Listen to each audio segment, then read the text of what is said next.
"Wahai Nabi Daud, engkau lebih layak dihukum.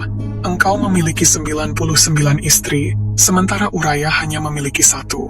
Namun, engkau mengirim Uraya untuk berperang hingga ia terbunuh, lalu engkau menikahi istrinya." Mendengar perkataan itu, Nabi Daud alaihissalam pun tersadar bahwa dirinya telah berbuat salah. Tanpa bisa menahan penyesalan, ia segera jatuh bersujud, menangis dengan penuh penyesalan. Selama 40 hari, Nabi Daud alaihissalam terus menangis dalam sujudnya, tidak pernah bangkit kecuali untuk kebutuhan yang mendesak. Tanah tempat dia bersujud pun menjadi basah oleh air matanya, hingga rumput mulai tumbuh di sana. Pada suatu hari, Allah Subhanahu wa Ta'ala pun mewahyukan kepadanya, "Wahai Daud, berdirilah."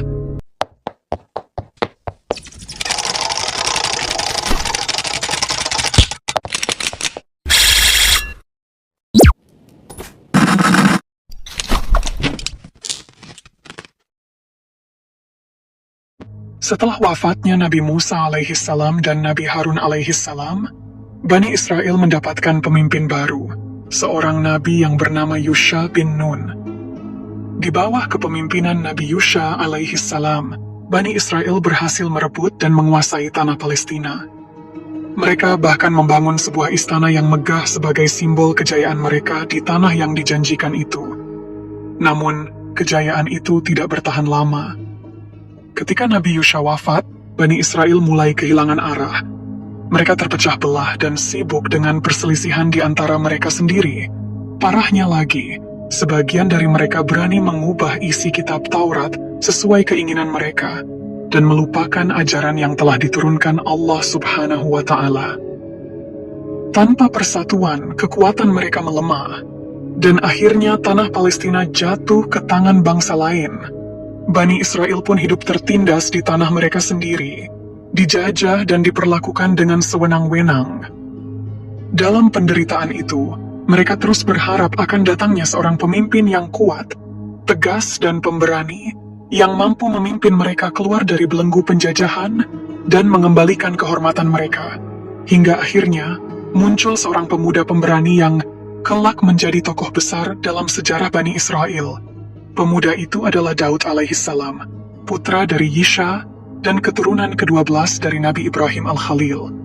Dalam tradisi Islam, kita mengenalnya sebagai Nabi Daud, sedangkan di bahasa lain, beliau disebut David. Nabi Daud alaihissalam lahir dan tumbuh besar di sebuah kota kecil bernama Bethlehem.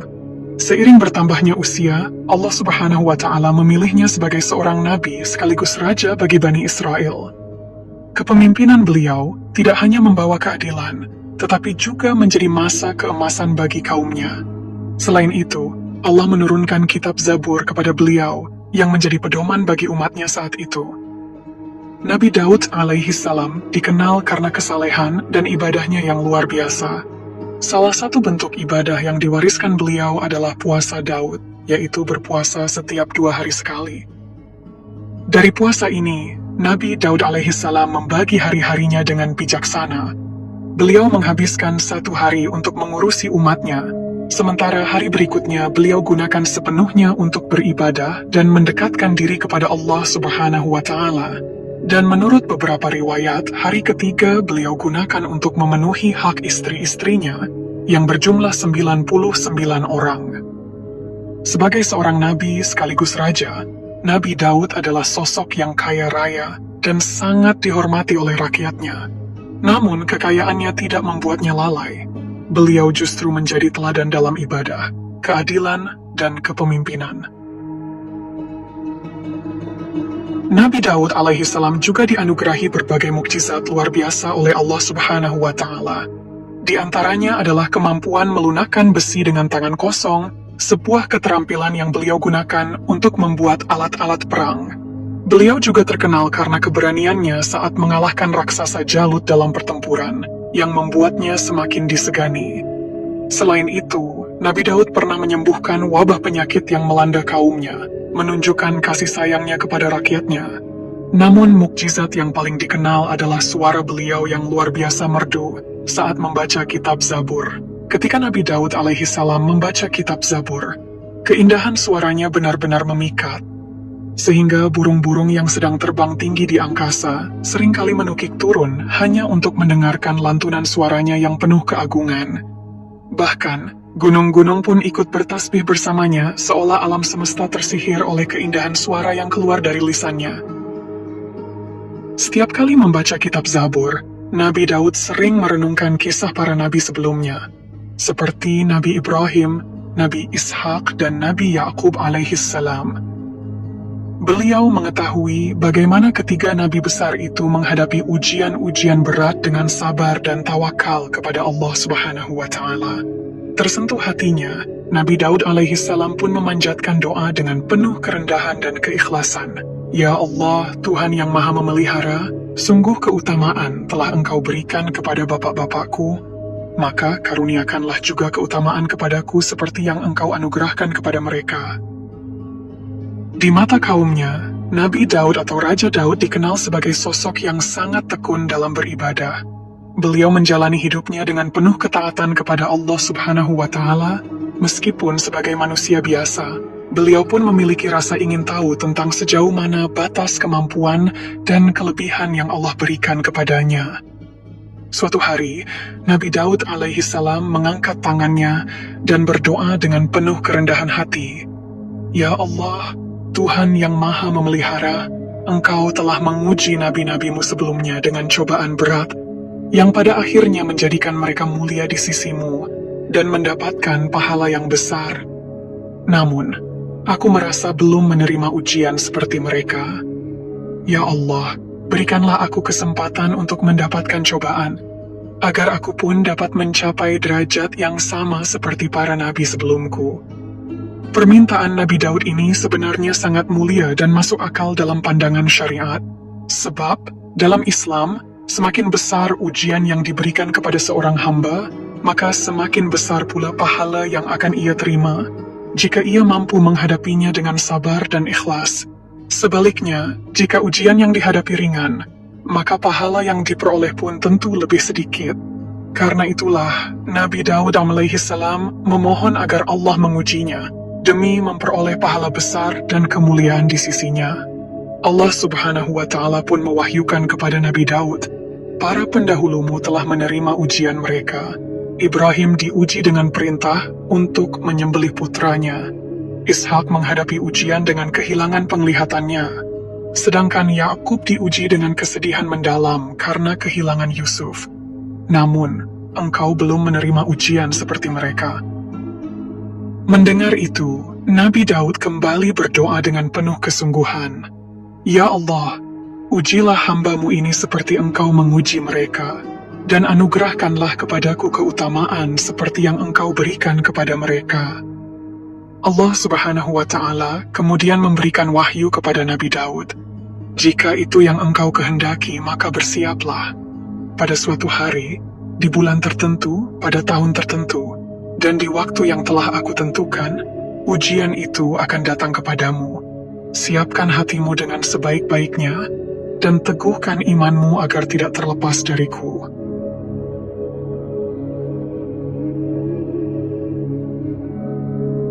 Sejak saat itu, Nabi Daud mulai mempersiapkan diri dengan penuh kesungguhan.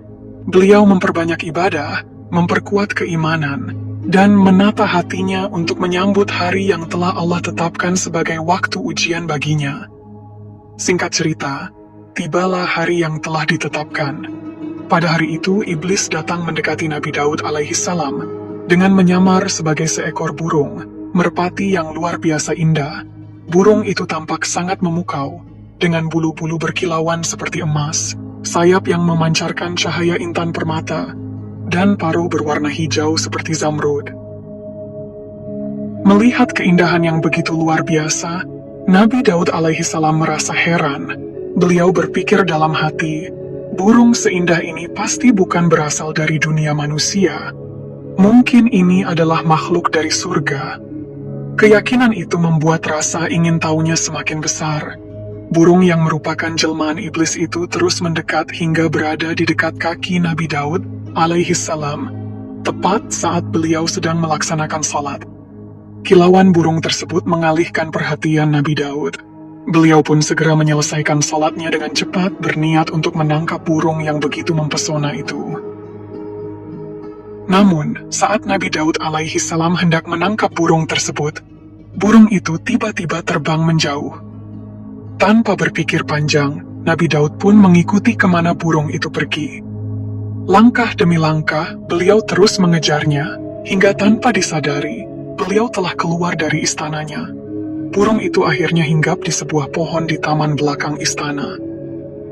Di sanalah, perhatian Nabi Daud tertuju pada sesuatu yang lain, seorang wanita yang sedang mandi di taman tersebut. Wanita itu memiliki kecantikan luar biasa, hingga tak ada seorang pun di negeri itu yang dapat menandinginya.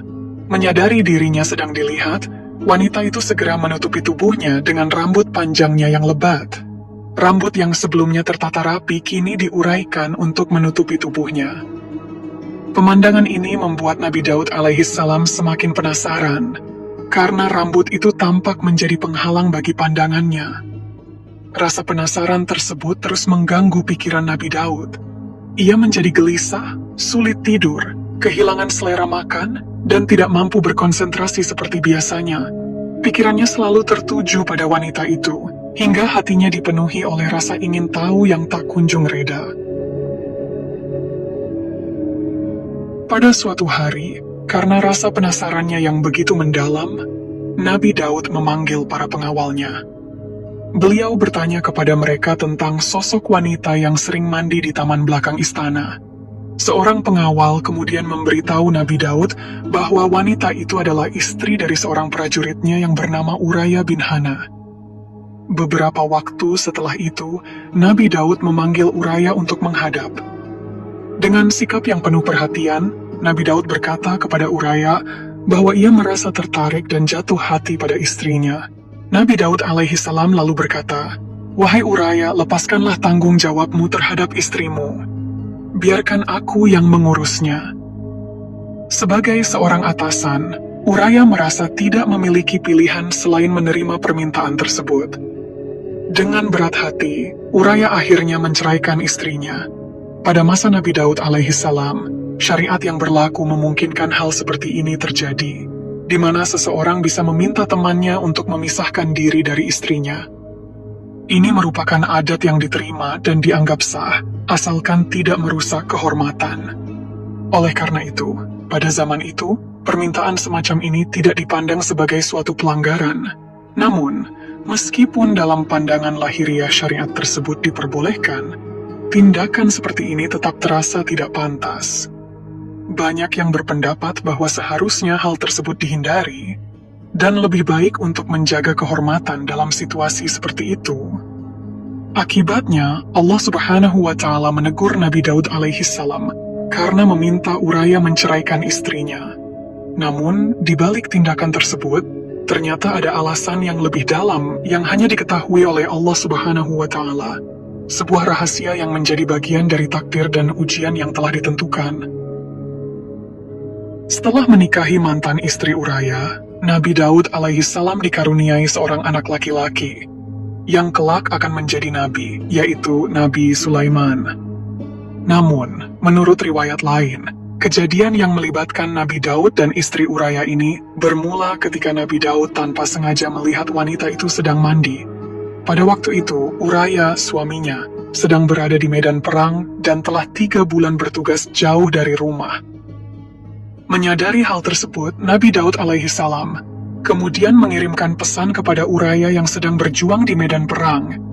Isi pesan itu adalah perintah agar Uraya segera kembali ke kota dan maju ke garis depan sambil membawa bendera kebanggaan kerajaan. Nabi Daud memiliki keyakinan bahwa setiap prajurit yang berada di barisan terdepan dengan membawa bendera kerajaan hampir dipastikan akan menghadapi risiko besar, termasuk kemungkinan kematian.